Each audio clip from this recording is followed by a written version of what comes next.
spotted.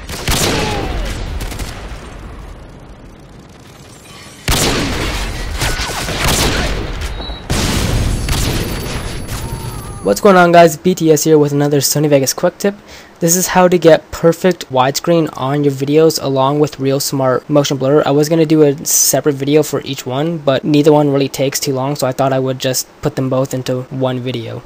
So for the widescreen, what most people do is they'll go to their clip, go to event pan crop, hold control and bring this down, which does work for the most part. That works rather well, except you would have to do this to every single clip, and there are effects within Sony Vegas that when you put them on after you've done this method of widescreen, it just looks bad. I'll show you an example here. If I go to deform and then drag on this here for that bend effect that a lot of people like, it bends the widescreen as well as the clip, which tends to look not so great. So what you're going to want to do is, I'm just going to open up pan crop and restore this. So what you're going to want to do, and this is what I do, it works really well. Right click, insert video track, go to media generations, click on, I hope I'm pronouncing that right, generation,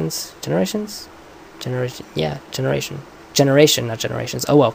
Anyways, drag on the white and extend it or drag it so it's the same length as your whole video.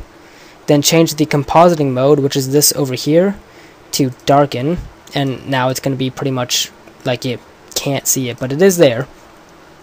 Now you're going to want to go to event pan and crop for the white, not for your clip, for the white, and then hold control and drag this down as much as you like. It can be as widescreen as you like if you want it like that, or if you want it not so widescreen and just a little like that, whatever works, but I like mine right about there.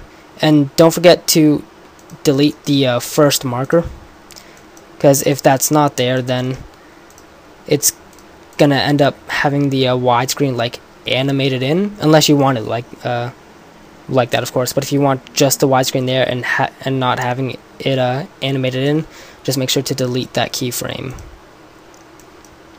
And now for the ReelSmart motion blur, which looks amazing.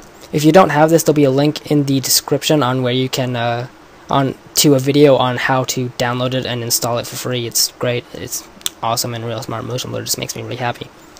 So it's gonna show up in your effects as RSMB.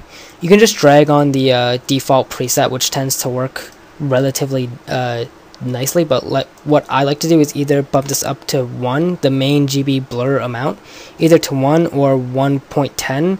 Those are the two which tend to work for me really well. It's really noticeable, and you can tell that there's a blur there, which looks really nice. So I like to keep mine at about 1.